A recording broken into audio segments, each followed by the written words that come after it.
Good morning and welcome to Surf World, Surf Planet. And also to my YouTube channel, Eat Your Backyard, where I try to help you create your own fruit forest. One of the things people have told me as I've started to do these live streams is that they like the morning beauty, the Florida, getting a little bit of that Florida feeling into their morning prior to heading out. And I mean the real Florida, which is happening right here. This is the news. This is your morning news. This is what's happening right now across the nation, or at least in this little part of the nation. Good morning from Sebastian. Nice, Kip and Jake. Hey, Sebastian. Now, are you and Sebastian landside?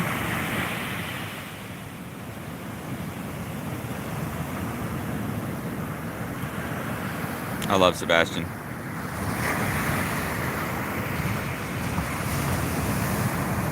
Yeah.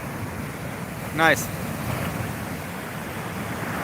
Thanks for jumping on. We got little waves this morning. Glassy little waves. It's been so windy for the last couple of weeks. I haven't had a chance to just do the beach stream.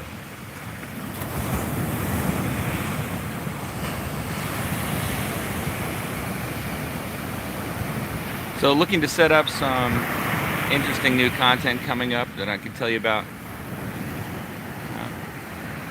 I have a local plant sale place that is interested in participating in what we're doing here, and they have an incredible variety of fruit trees, so I think I'm going to start to plug that in. I'm also considering doing some evening podcasts, topical podcasts, so let me know what you think about that in the description.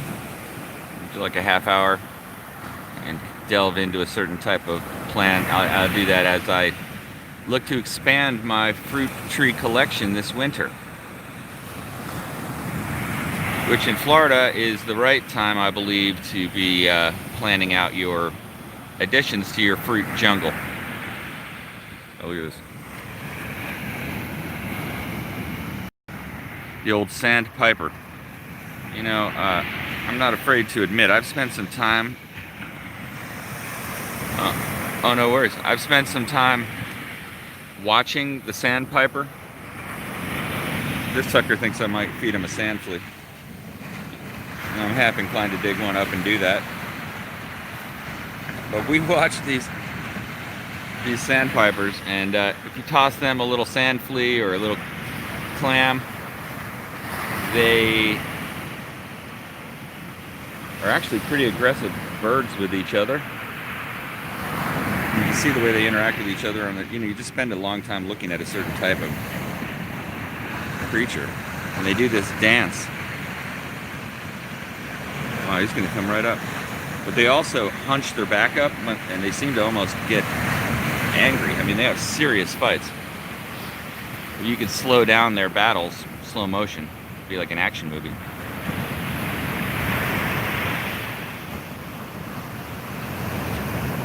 Seaweed for mulch. I think you have to rinse it though. Yeah. Thanks, Kip and Jake. I've never tried that, but I have neighbors who have done that. That is such a cool concept that you bring up, which is using alternative things for mulch. That's, in my way of looking at it, that's a very interesting concept. Because really when we talk about mulch, we're talking about retaining moisture in the soil, also the aesthetic appeal of it. And you could, without a doubt, get a truckload of this sargassum weed this time of year, especially this time of year. There'll be long periods of time where, of course, it's not washing up, right? But then, when the levee breaks, so to speak, when that east wind blows in a pile of it, it just piled up and down the beach for miles. But I would be very concerned about the salt. Yeah, they're having to rinse it off part, I think would be very important if you're going to use this as mulch. But I bet you something like, you consider certain plants are less impacted by the salt, like coconuts, maybe sea grapes. I mean, all the things that I have growing within proximity of where I'm at right now in the dune. And certainly if you had a house at the beach, near the beach, on the beach, I think you would want to take advantage of that. One thing that I'm preparing to do in my yard that's very similar is the use of the laurel oak tree leaves for mulch. Now, as I look at things I can use as mulch, types of leaves I can use as mulch. Okay, do you think that's food? Let's see. I turned on it. Yeah.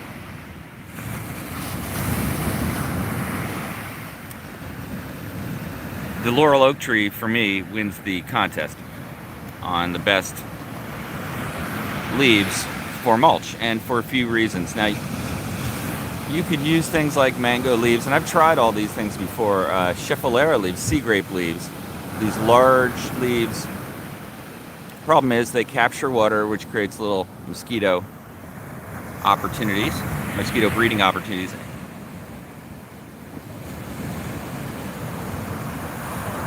You're west of US 1, so salt have to get rinsed in the driveway. Yeah. So those large leaves don't end up being so great and they don't really look that great, I don't think. And so they don't break down as quickly, a lot of those. Now I'm making broad generalizations, but a lot of them don't break down as quickly into soil as others. But the laurel oak leaves are little leaves that break down quickly. They generally disintegrate into soil over the course of a year or so. And this time of year, they are dropping. I mean, it's almost like a never-ending rainstorm of leaves. Sometimes I wonder how it can continuously drop leaves for that long. But those little leaves just constantly showering down, and they start to fill the lawn. It's good to get them off the lawn, actually, because they kind of choke out the grass if that's what you're trying to do. So I'm going to actually fill up a yard waste bin or two with those oak leaves and spread them out in my backyard within the next couple of weeks.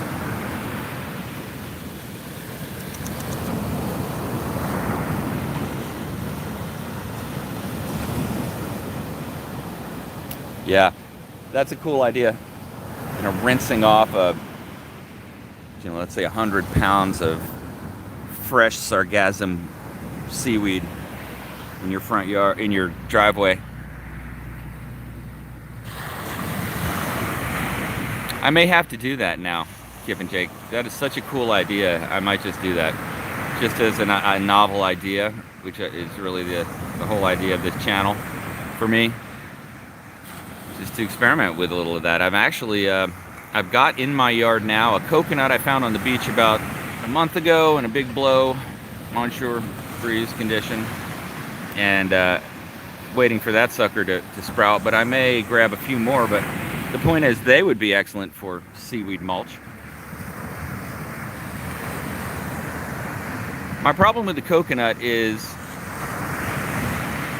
I cannot find a yellow or dwarf variety. One does not simply say and plant coconut, in my way of looking at things, because there's so many implications with the concept of a coconut. It is going to get to be 60 to 80 feet tall if you do it correctly or incorrectly, because the green coconuts just get so large and they're dropping bombs all the time, and it's not that long before they're out of reach, and now just this elusive threat in the sky.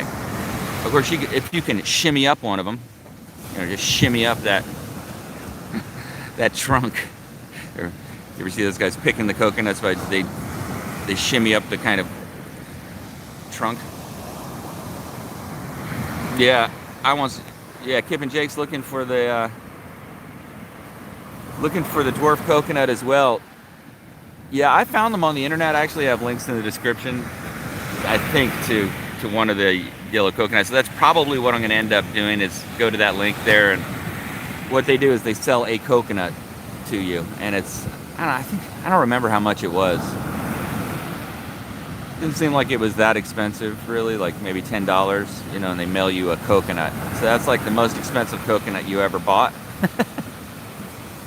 You go to the grocery store, you're buying coconuts all day for $5 or less. But the difference is you have a yellow Malaysian coconut, or so they say. Now, I'm pretty confident when I get it off of Amazon, but if I go to eBay and buy stuff, plants, I'm just thinking, this could be anything. They sell things like sugarcane seeds. I'm like, really? There's a guy in Palm Bay that has them. Oh, my dude. That is good intel to have. Yeah, I'm beachside in Brevard. So, definitely within striking distance. Oh God, I need to go get me. I'm thinking of, if I could find a place that has a few just small coconut, dwarf yellow coconuts, putting them along my curb, and I realize how on face value dumb that is. But still, you know, I saw a neighbor of mine, that had planted giant papaya along his curb. You know, there's a lot of neighborhoods, and older neighborhoods in Florida have this space between the sidewalk and the street, and the classic thing is to line that with palm trees or other things, and people, you know, pick all kinds of things and get creative if you don't have an HOA like I don't, so you can paint your house purple. I'm not saying that's a good thing, but let me tell you, some people do. But the other thing is, they have the liberty to do things like, well, instead of planting the traditional foxtail palm or Cocos palm along their curb, going all in with the Hawaiian papaya. They put 20-foot tall multi-trunk papaya there, just raining down fruit. And, you know, to me, that is just so cool.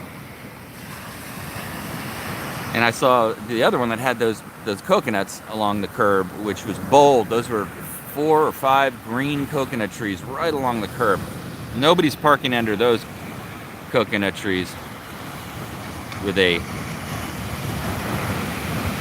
low risk threshold.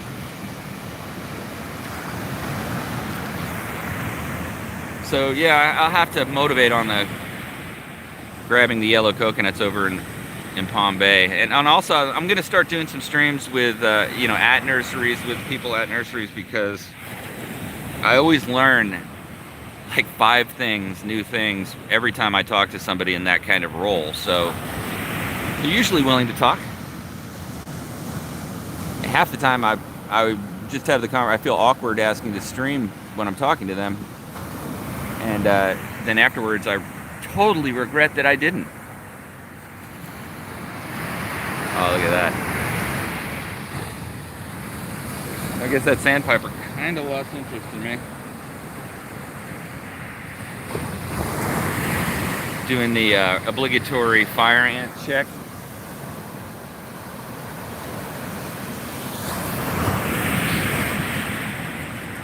I've got fire ant bites all over my feet.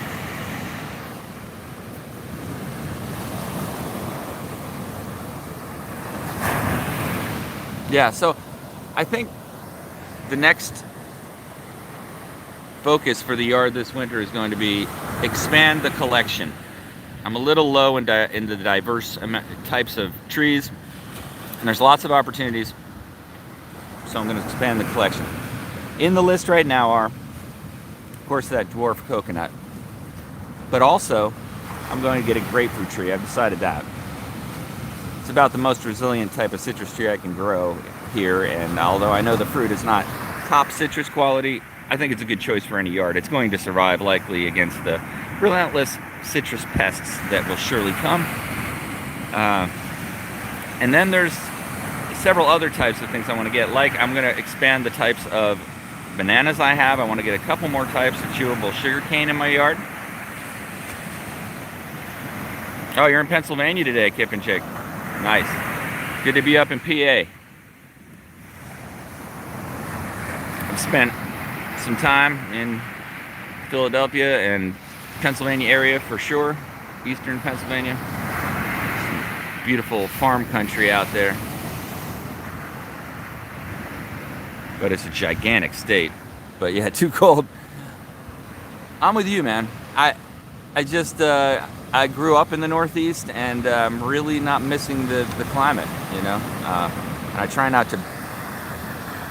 try to just sink into the climate and culture of Florida as opposed to bring any of that with me. But it's been a long time since I've even been up there. It's so cold. But again, it's also really beautiful. This is a good way to spend your morning. Load up on that prana, or whatever you want to call it, that morning feeling. Yeah, so the sugarcane, exactly, Kip and Jake. The sugarcane is another thing that I'm adding. I have green chewing cane in my yard now, but I'm going to add a variety of red. I have a neighbor that has a plant of that's given me cuttings before. I'm going to ask him if I can grab a quick snip. And then I might order a couple off the internet. That's where I've had good success, ordering sugarcane off the internet. I thought of starting up another little grove. I kind of proposed that to my wife over the weekend, like, hey, maybe I'll turn a quarter of our yard into a sugarcane plantation to sell on eBay. And I was like, do we want to do that again? Yeah, and it made me think, yeah, do I really want to do that again? I did that years back where I grew a little bit of sugarcane in the backyard and just sold it over eBay, cuttings of it. And it was fun, actually, to do it, but it was a lot of work. Not the growing the sugarcane part. The growing the sugarcane part takes care of itself. It actually is one of the best, easiest plants ever. And I've had people tell me, don't fertilize it. It ruins the flavor of the chewing cane, you know, and that it doesn't want to be fertilized, several types of it. So, oh, wow, the cane juice. That's so cool. I, at one point, had 5 varieties of sugarcane. The only reason I mentioned that is I was desperate to produce sugarcane juice. And Puerto Rican friends of mine were just saying, you know, dude, you got to get the sugarcane juice going. What, are you confused? You have a whole thing of sugarcane here and you're not juicing that or whatever. And so I looked into it, and it turns out you can get juicers now for way less than I thought. I had to stand up. I had 4 ants on me. I crossed the number of ants threshold. Got to move. They found me. But anyway, I want to get a few varieties that are more novel than what I had before. Before I had the purple, the red, the green, and a couple other types of like greenish that, yeah, anyway, the point is this time I want to get a striped variety, which I know exists and is fairly common. Definitely want to get the purple and red again. And I'm just going to contain it to a little side area of the yard and try not to turn it into a whole complicated project. So I'm going to add the sugarcane, certainly, but then I want to add some new things that I've never had in my yard before but enjoyed in others. Jaboticaba, is that the name of it? The tree that has the grape-like fruit all on the trunk. I always pronounce it wrong, and in order to have it in my yard, I will have to learn how to pronounce it. Jaboticaba, I think is what it's called. Anyway, it's a small tree that actually does pretty well in the salty kind of beachside environment that I'm in. It has really cool fruit all along the trunks. Oh, the fire ants, yeah, with ammonia, diluted ammonia. Yeah. How do you kill the fire ants? You can never kill them all. But yeah, so I think I'm going to get one of those for sure. I've got that Jamaican cherry, that Montingia, some people call it, tree, cotton candy tree. Ooh, nice set coming in. I'm going to get that planted. That one's growing in the What You Got Growing On series grow table, by the way. And I know a place to get one locally. Actually, it was that same nursery that I'm getting ready to do a bunch of live streams with here if they want to, and I think they definitely do. Oh, bites on the skin with the ammonia. Oh, I see. I'm sorry. The ammonia to treat the bite on the skin. Interesting. Yeah, I usually just scratch at them and then yell at them. Do whatever they do. But yeah, some people have a real bad reaction. One thing rosellas are good too. Oh, interesting. I'll have to look into that. I discovered sorrel over the weekend by going and interacting with those folks at that nursery. And sorrel is incredible. It tastes like cranberry, these little petals of this really cool looking red flower. So I'm going to add that. And I've already started to add a lot more, like, you know, what I would call greenery, you know, like microgreens, beets, kale, vegetables, leafy vegetables, that type of thing to grow tables. But I really can't grow that anywhere where my irrigation gets on it because it just wipes it out. It's so salty. My irrigation is like a salt irrigation system. So if anything that has an intolerance to having salt on the leaves is not going to make it. So I get creative, and I've worked around that, but it's kind of a limitation. Your spirit animal. Thanks, man. I appreciate that.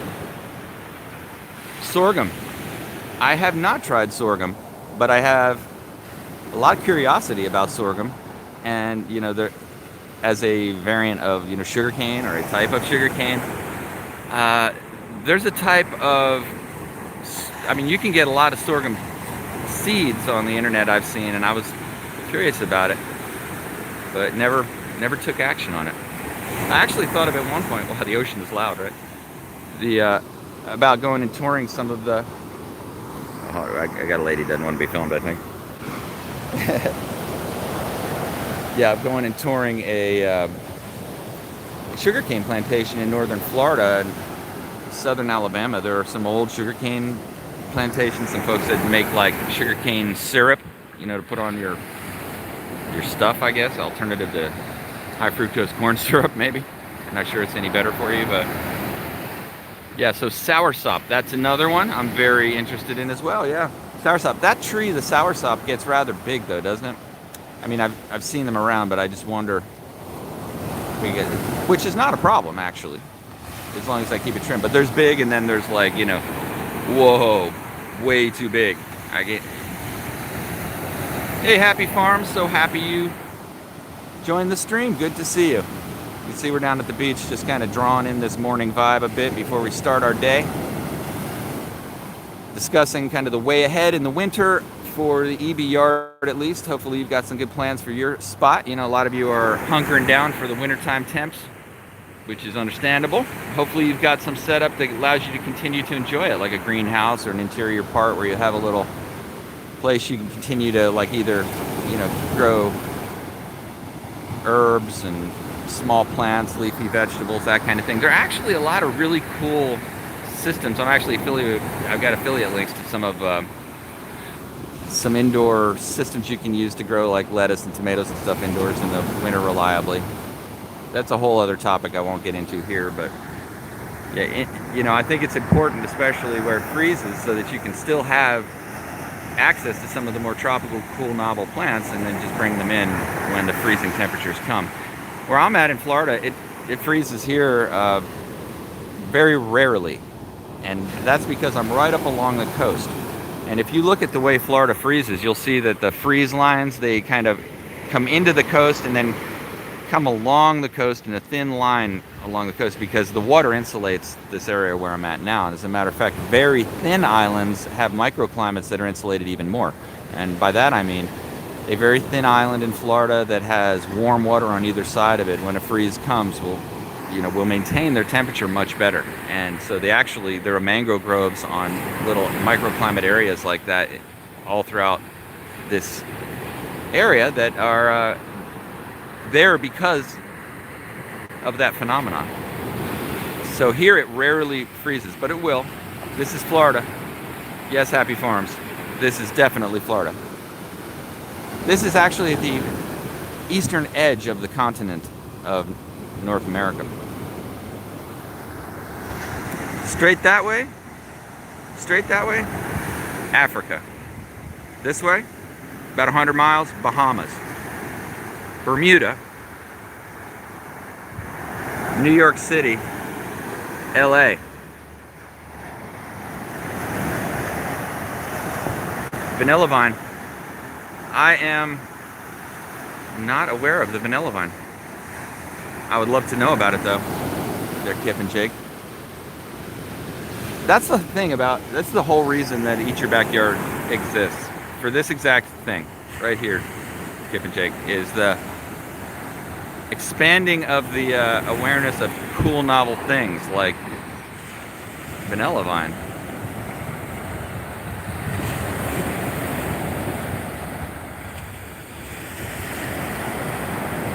Oh, you've been to the southernmost point of the USA. On the Big Island. Nice. Oh, I hadn't thought of that. The southernmost point of the USA is in Hawaii, or is it in Key West? Uh-oh. I had been indoctrinated to believe it was Key West, but I'm willing to let go of that. Texas. Yeah, exactly. What exactly? Do you mean southernmost in terms of like its latitude, or southernmost in terms of southern culture, so to speak? Because if you're talking southern culture, you've got to give it to Texas. I wouldn't even entertain an argument to the contrary. So I'm sure there'd be someone from Texas that would be willing to assert it quite authoritatively. I love Texas, man. There's so many cool things that you can do in Texas, and such a cool place.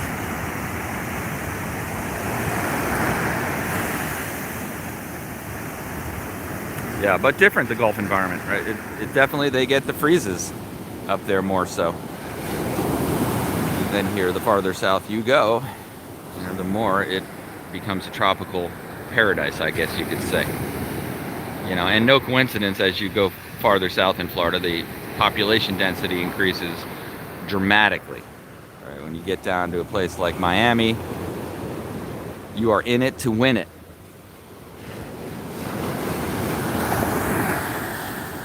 Have a great day, Happy Farms. Thanks for signing on. Appreciate you.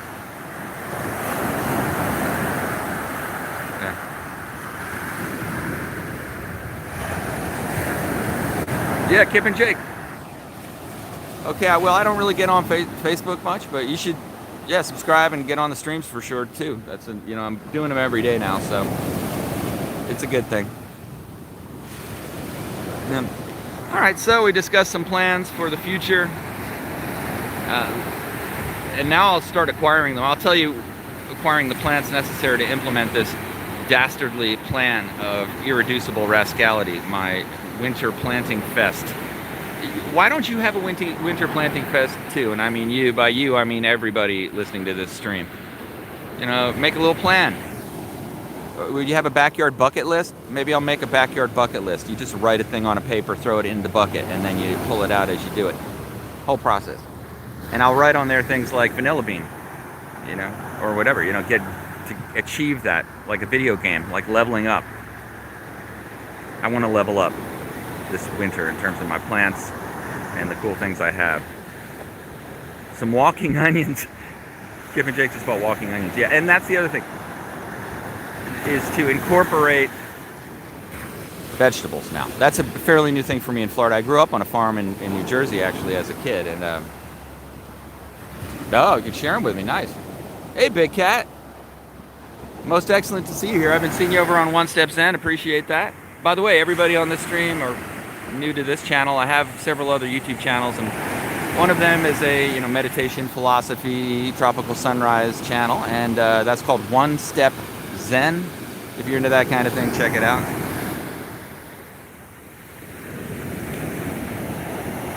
But here I try to keep it less philosophical, because I'm always tending to want to think that way, and realizing that's not everybody's cup of tea.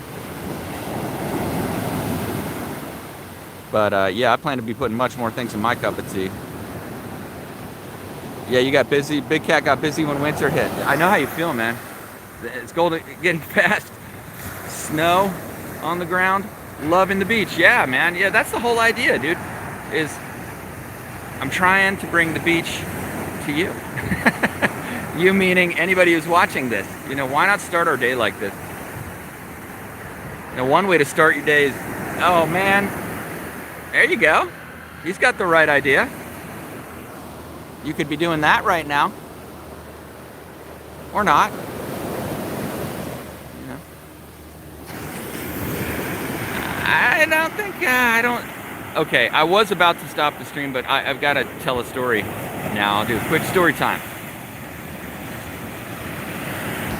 Surfing in this general area one time, there are in the wintertime, about this time of year, there were a couple of guys that were zooming around on these. I don't know if you've seen them. If you're in Florida, you know what I'm talking about at the beach. They're like a gigantic propeller backpack and then a parachute above you, and they glide on the wind, and the parachute pushes them around. They're really loud. And sometimes, I don't know how legal they are. I'm not trying to go there. I'm just saying that there was this one guy that was going really low, and then he would dip his feet in the ocean and then come back up, and it was super dangerous. And we were out surfing, and he kept coming over us. And like at one point, it was like maybe 5 feet away from us. It was crazy dangerous. And it was my friend and I, and we were out longboarding on a day a lot like this, very small and consequential day. It was in the evening, about an hour before dark. And he comes at us for one more pass. And at this point, we were getting kind of irritated, to be honest, because it was so nuts what he was doing, like unsafe. You got like 1,000 cords. You got this, whatever, 150-pound engine streaming at you fast. I mean, yeah, it was kind of fun in a way, actually. I was much younger, so I don't know, maybe we started to feel a little territorial. But the point is, he got about 20 feet from us, and we heard his engine chick, chick, chick, silence. And then all you heard was the wind whistling through those parachute cords. And he tried to restart the engine, it wouldn't restart, and he just went right into the water about 10 feet from where we were. And then came down all of the 100 strings and the parachute, which just created like the perfect drowning scenario for anybody who isn't like totally savvy with, we got waves coming in, like current moving, starting to get dark. So what I said to the guy was, hey man, do you want some help? And he basically said, was kind of belligerent. No, I don't need your help, etc. Okay. And he had a little like one of these very small life vests that I think deploy when they hit the water. And he said, I'll be fine. I've got this life vest. And he's strapped into this life vest thing and this backpack thing like 7 ways to Sunday. I mean, so many clips and he started going lower. It's like watching somebody sink in quicksand. And my friend and I were standing there, and he got up to his chest and I think that it was going to inflate any minute, and then got up to his chin. And when it got up to his mouth, he screamed. And that's when we paddled directly over to him, and I grabbed his arm, and he was so heavy that he was still going down with the weight of that backpack, even on a longboard, which is a gigantic piece of foam. My other friend got on the other side of him, and we held him up, trying not to get entangled in the 100 parachute cords that are all washed and intermingled in the surf. We dragged him to the beach, which was not easy. It's like lugging a wet bag of towels out of your tub or something. And we lugged him up on the beach. But as we got close to this guy, we realized a thing about him, and that was that he was totally drunk. Drunk flying. And really not that present in the experience as it was happening to him, but we were fully there, and we got him to the beach, and dude never thanked us. His other drunk friend came running down the beach and was totally focused on him, didn't he? And it was like, okay, that's the end of the story. That's the whole story. So every time I see one of these, cats cruising the beach in a little thing they made in the backyard, I always think, yeah, this could go bad. I've seen it go bad, or it could go really well. It always depends. All right, I'm gonna turn the camera down so I don't videotape this dude walking by.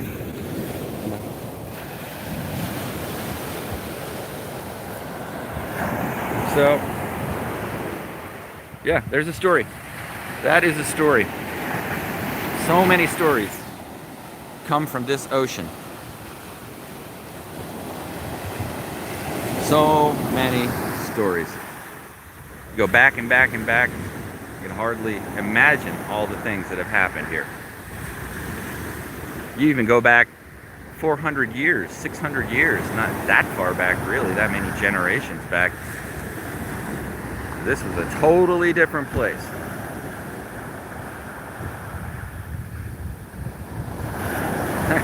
Yeah, big cat. I hear you.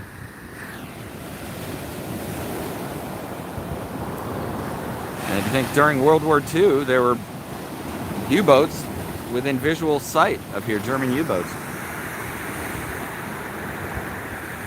I mean, a lot has happened out here. Cuban raft exodus. I've been down here some years where we've had, I've seen 10 rafts on the beach in a year.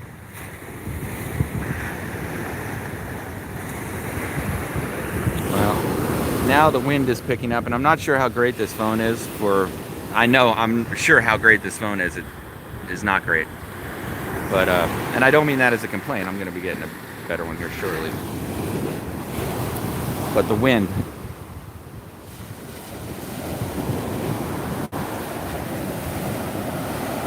That's so cool. Yeah. At the same point where I can be kind of critical of the propeller backpack dude, take out the drunk flying part. If you can look past that,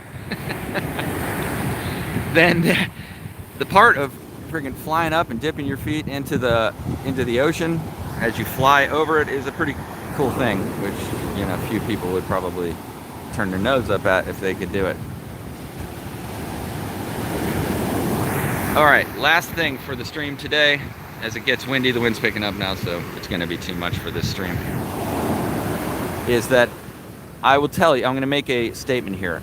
Prior to a month ago, I had never heard Kanye West speak. I bet you didn't expect this topic. Never heard him speak. I've heard of him, some, hype stuff about this or that, but never heard him actually talk. And then I saw him on the Joe Rogan podcast recently, and it was a fascinating 3-hour discussion, basically, which I found to be really interesting. But there was something that he said that really resonated with me. A lot of things he said, but one of the things he said was, and I'll leave you with this, which is the role of fear in all of our lives. And the role of being afraid as well, the loop back of that idea, but the role of fear. And his claim was, and I'll share it with you, I think it's true, which is that if we are able to not have fear, our own fears of whatever, fear of doing a live stream, fear of anything else, if we are able to remove that fear or reduce it, we can't imagine the levels of achievement we can get to and the ever-expanding possibilities. So that's what I got for you. Yeah, and we got a constant diet of fear in our lives. I mean, we are fed fear like a never-ending all-you-can-eat buffet. And I'm not buying it anymore, man. I'm going to tell you right here on this beach, I'm not buying it. I'm going to just be conscious of the fact that I'm constantly being fed it. If you're my age, I'm 50 years old, I can think back at that movie, which was the day after, that nuclear war movie. I was certain that the world was going to end by nuclear war when I was a kid. Certain. And watching movies like that, etc., and I realized that, yeah, you've been fed a non-stop buffet of fear our entire lives. And I'm unplugging. I'm not picking frickin' frack. I'm not doing any of that stuff. I'm just going to interact with people who are right in front of me and someone in the most positive way possible and not be afraid.